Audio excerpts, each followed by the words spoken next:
Bonsoir à tous, on est en direct sur le compte TikTok de la province. La première question, la question traditionnelle. Est-ce que vous nous entendez? N'hésitez pas à nous dire dans les commentaires. Bonjour à Oviette, bonjour à Lolo26. N'hésitez pas à nous dire si tout marche en termes de son. Je suis avec Tristan Rappeau du service des sports de la province. Comment ça va, Tristan? Très bien, bonsoir Gilliane et bonsoir à tous. Et une bonne soirée à tous, on espère. Et une bonne soirée. Donc on est en direct sur la pelouse du stade de la Méno, l'OM qui se déplace à Strasbourg. Tristan, c'est le match d'après. Voilà, c'est ça, c'est le match que tous les supporters de l'Olympique de Marseille attendent avec impatience depuis cette super victoire face au PSG. Voilà, l'OM et les Olympiens enchaînent très rapidement à Strasbourg, un match qui risque d'être très relevé. Hein. C'est un gros rendez-vous encore pour les Olympiens, on a hâte que ça commence. C'est une grosse semaine qu'ont eu les Olympiens, Madrid, Paris. Il ne faut surtout pas sous-estimer ce match face à une équipe qui joue les premiers rôles depuis le début de saison. Alors, clairement, tout Marseille s'est accordé de Benny Benatia à Roberto De Zerbi aux joueurs directement après le coup de finale du Classico à se tourner directement vers Strasbourg. Il y a le passif déjà l'année passée, cette équipe qui a fait beaucoup de mal à l'OM, et il y a aussi le besoin de bonifier cette belle victoire face à Paris et aussi de rattraper le temps perdu en début de saison en Ligue 1. Dernière victoire à Strasbourg en 2021, c'est toujours compliqué pour les Olympiens ici. Oui, voilà, c'est toujours compliqué. Après, c'est une équipe très jeune aussi. Strasbourg est l'équipe qui a le plus dépensé cet été. Donc, il y aura du répondant en face avec un coach qui, l'année passée, a trouvé la clé à chaque fois face à Roberto De Zerbi. Donc, à voir si l'OM va trouver la parade cette fois.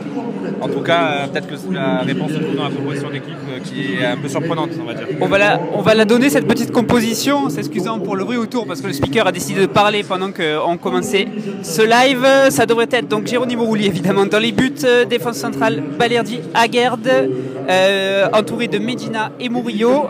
Au milieu, le retour d'Angel Gomez, qui devrait évoluer aux côtés d'Hojbjerg comme en début de saison. Matora, il est en 10 comme à Madrid et non un peu plus bas comme il a évolué face au PSG. Et devant, une attaque Amine Gouiri qui sera entourée de Paixão et de Timothy Weah. Un mot sur cette compo, un premier mot? Voilà, bon. La chose qui frappe avec cette composition, c'est surtout l'absence de Mason Greenwood qui, cette fois-ci, Roberto De Zerbi, vraisemblablement, après peut-être qu'on apprendra d'autres choses, mais ne le sanctionne pas et plus le fait souffler après son super enchaînement à Madrid et contre le PSG où on l'a vu beaucoup se dépenser, une fois n'est pas coutume. Donc ouais, l'anglais va commencer sur le banc. Après, tu parlais de Angel Gomez devant la défense. À voir, peut-être que Aurel a tellement été bon aussi face au PSG, peut-être qu'il va préférer encore aligner ce double pivot là et donner à Gomez les clés du jeu. Il a déjà fait à Lille numéro 10, il connaît, et après on l'avait pas mal attendu ça depuis le début de saison, tester justement un Gomez en 10, ça n'a pas encore été fait. Voilà. Mais on va peut-être avoir la réponse rapidement. Après, cette équipe elle peut être très mouvante parce qu'on n'est pas non plus à l'abri d'une défense à 5 avec Weah qui peut très bien faire piston gauche et Murillo à l'opposé. Donc on va voir, c'est intéressant en tout cas, ça donne envie de voir ça sur le terrain en application. Et tu en parlais tout à l'heure des enjeux de ce match, il y en a un, c'est que l'OM peut être leader provisoirement en cas de victoire. Oui, voilà. Quand on se dit ça à la fin du mois d'août, après la défaite à Lyon, on prendrait pour des fous. Bon, bien sûr, ça serait anecdotique parce que l'OM aurait un match de plus, mais ça serait quand même signe d'un regain net de l'OM. Voilà, et la confirmation que cette équipe est bien meilleure depuis la fin du mercato et qu'il y a une dynamique à lancer, à entretenir, et notamment ce soir. Et bon, sans se projeter, mais quand même à penser à l'Ajax, l'OM doit aussi impérativement s'imposer pour lancer sa campagne de Ligue des Champions. Avec des recrues qui ont été efficaces tout de suite. Oui, c'est ça. Et qui sont pas là, pour certaines sur le banc ce soir, mais on a des recrues qui ont été efficaces tout de suite. Mais là, De Zerbi qui refait confiance un petit peu à ses hommes du début de saison. Après, parmi ces recrues, juste, je suis découpé, mais il y a notamment Benjamin Pavard qui aussi va souffler un petit peu.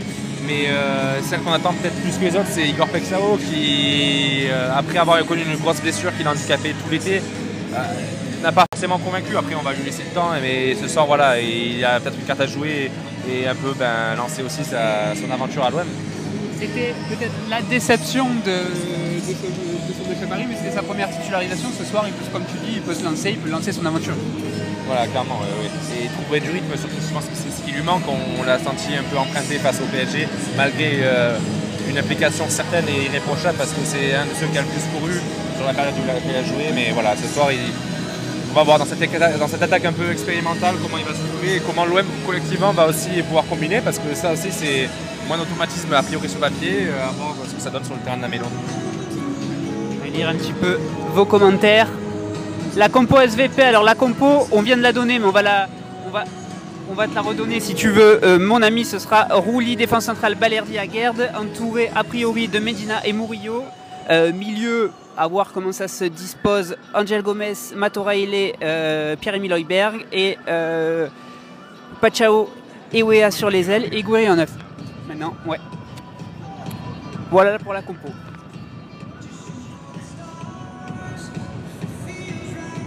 Qu'est-ce qu'on nous a donné? Il a l'air de faire bon à Strasbourg, mais bon, ouais, effectivement, c'est mieux d'y aller maintenant qu'en décembre, mais ouais, ça commence à être pas mal. Pour les Marseillais, ça serait l'hiver ici. Exactement. Allez, l'OM, nous dit William, make Europe Islamique again. Le match commence à quelle heure? 20h45, le joueur 5. Alors, tiens, Tristan, si on s'écarte un petit peu, vous voyez là en fond, c'est le parcage marseillais. Je vous le montrerai un petit peu mieux en fin de live. Ils seront 800 ce soir, les supporters de l'OM. On devrait les entendre. Déplacement traditionnellement autorisé à Strasbourg. Peut-être un petit mot d'ailleurs du contexte des Alsaciens. Il y aura pas de... On devrait justement entendre les Marseillais parce qu'il n'y aura pas d'encouragement dans la tribune alsacienne. Voilà. Sur notre droite, là-bas, il y a le traditionnel COP strasbourgeois. Les ultras seront là, mais devraient jouer au roi du silence toute la rencontre. C'est ce qu'ils ont promis au vu des récents événements qui les opposent à leur direction, notamment qui est critiquée sur la multipropriété. Et, donc oui, ce soir, les 800 supporters de l'OM risquent de s'approprier un peu la méno en termes d'ambiance. Alors que les gardiens olympiens rentrent à l'échauffement.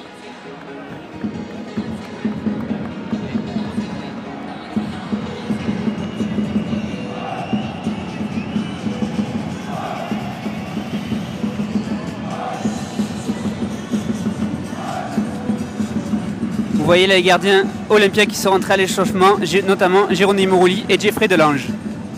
Alors normalement on doit terminer ce live à 20h, avec un peu de chance, vous aurez peut-être les joueurs de chant qui vont rentrer.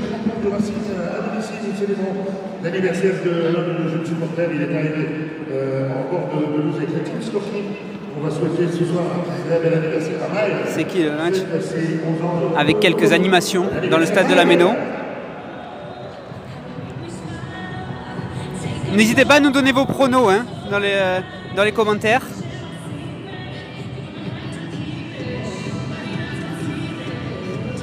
Alors qu'on a nos amis qui insistent pour nous dire qu'Ousmane Dembélé a été Ballon d'Or. Alors Kevin qui nous dit 0-0, Roger the Best qui pense que l'OM va s'imposer, Foot Info qui pense que l'OM va s'imposer 2-1. Tristan, toi un petit, si tu devais donner un petit prono sur ce match. Un prono, alors ça semble, c'est un peu imprévisible au vu de la compo de l'OM, mais à mi-risqué, je le sens plutôt bien ce soir. Je vois une victoire peut-être de l'OM 2-1, voilà. Après, peut-être qu'ils vont faire des mentirs, mais je sens plutôt bien l'OM ce soir. Ouais. On espère. On attend les joueurs qui vont entrer là. Et l'échauffement, petite info, c'est un Olympien très connu qui va donner le... Il est où? Est-ce qu'il est par là? C'est Mamadou Niang qui va donner le coup d'envoi fictif de cette rencontre. Ancien Olympien et ancien Strasbourgeois. Idole de l'OM dans les années 2010. MZ qui nous dit la gagne ce soir. L'autre côté est vide aussi. Alors ça c'est tribune latérale, si je ne me trompe pas, ils sont en travaux. Hein. Ouais, en face, les travaux ne sont pas finis. Donc vous avez ici le virage des Strasbourgeois. Et là c'est l'autre tribune qui n'est pas encore remplie. Mais comme vous le savez, c'est comme au Vélodrome, c'est vendredi soir, les gens travaillent. Ça devrait se remplir d'ici le coup d'envoi. Vive la Provence, merci à Nabil. Kevin, on a une bonne défense, donc on ne va pas prendre de but.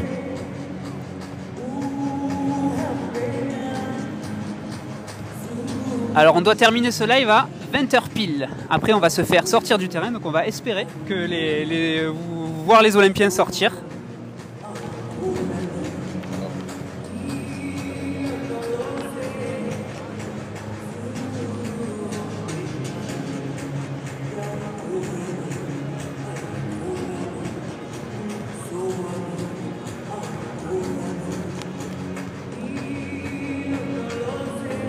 Est-ce que vous pouvez dire un petit mot sur Timothy Weah peut-être? Vraie satisfaction des deux t'inquiète, de ce côté-là, des deux derniers matchs, après un début de saison timide. Tu en parlais ce matin dans ton papier, c'est Weah dont Roberto De Zerbi est très satisfait et qui s'impose à tous les postes. Ah oui, complètement satisfait même. Roberto De Zerbi, il est comblé par son couteau suisse qui, voilà, déjà en 6 matchs championnat plus Ligue des Champions confondus, a déjà évolué à 4 postes différents, c'est-à-dire les 2 postes de latéraux gauche et droit, celui d'ailier gauche et celui de piston droit. Ce soir, il pourrait même en inaugurer un 5e parce que suivant comment l'OM joue, peut-être en 4-2-3-1 sur le papier évidemment, il pourrait se retrouver à la place de Mason Greenwood comme ailier droit. Donc oui, non, c'était un joueur que Roberto De Zerbi voulait absolument et il avait coché son nom très tôt cet été et de l'extérieur, bon, ça a pu peut-être un peu étonné parce que bon, en France on a douté, beaucoup de gens ont douté au début de son arrivée, de son... Tu peux passer si tu veux. Mais oui, beaucoup de gens en doutaient parce que peut-être qu'ils avaient en mémoire son passage plutôt anodin à Lille, mais sans le voir vraiment ce qu'il proposait à Juventus Turin. Et c'est peut-être ça le problème quand on est concentré sur l'OM et la Ligue 1. Mais non, là, c'est vrai qu'il a eu une préparation un peu compliquée, même totalement tronquée par des petits pépins physiques et surtout sa gestion par la Juventus. Il court après sa meilleure forme toujours, il ne se sent pas encore en pleine possession de ses moyens. Et pourtant, physiquement, il est impressionnant. À Madrid, il a fait boire la tasse à Dani Carvajal, qui pourtant manque pas d'expérience et sait comment gérer les attaquants rapides. Nuno Mendes, qui est un modèle du genre de rapidité, de vitesse, d'explosivité.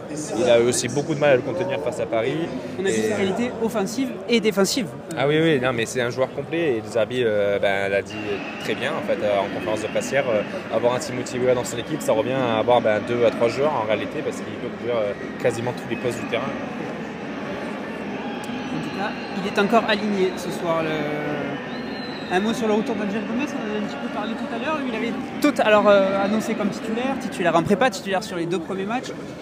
Décevant, correct, mais il buteur à Lorient. Et puis sur les 2 matchs les plus importants de la saison, sorti du 11 par De Zerbi. Est-ce qu'il joue un petit peu, est-ce qu'il joue gros lui ce soir, l'anglais? Alors, il joue gros comme tout l'OM en général, mais pas forcément peut-être aux yeux de De Zerbi. Bon, avant, est-ce que ça soit la traditionnelle pas langue de bois, mais sortie médiatique pour caresser son joueur. Il a rappelé hier que oui, contre Lorient, ça a été à ses yeux le meilleur Olympien du match, outre son but, et qu'il avait été sincèrement navré de ne pas pouvoir l'utiliser contre le Real et le PSG.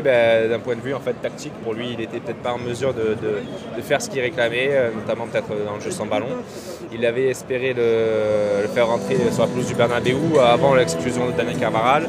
Ça n'a pas pu se faire et de son propre chef, il a convoqué son joueur dans le bureau pour lui expliquer qu'il ne jouerait pas contre Paris, chose qu'il n'a pas faite avec par exemple Medina qui n'a pas joué contre Paris, et parce qu'il apporte une attention particulière à son milieu de terrain qui va avoir un rôle important cette saison et parce qu'il a un profil aussi un peu unique parmi les milieux que l'OM a à sa disposition. Possède.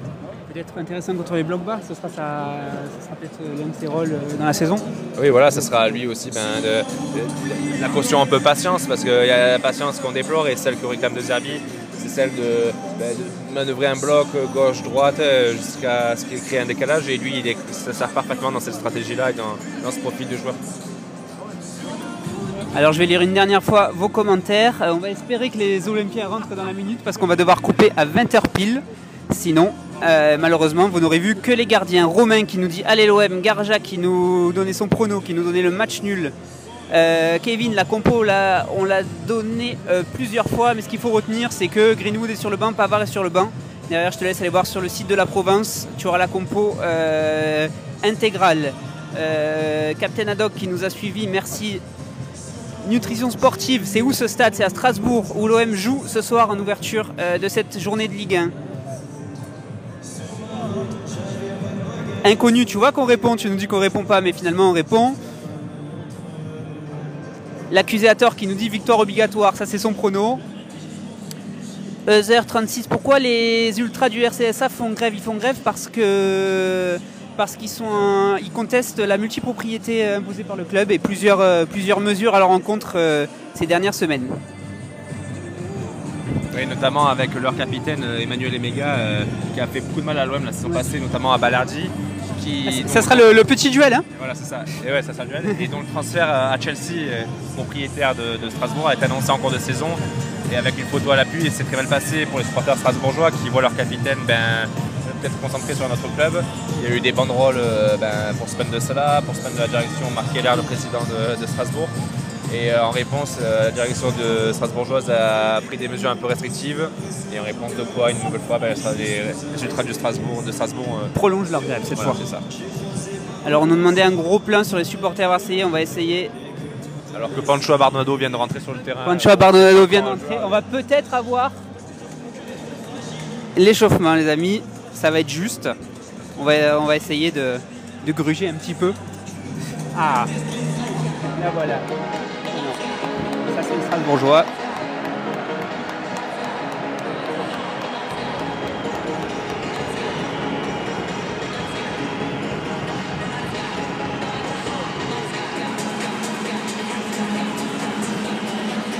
Salut à Chris, merci de ton message.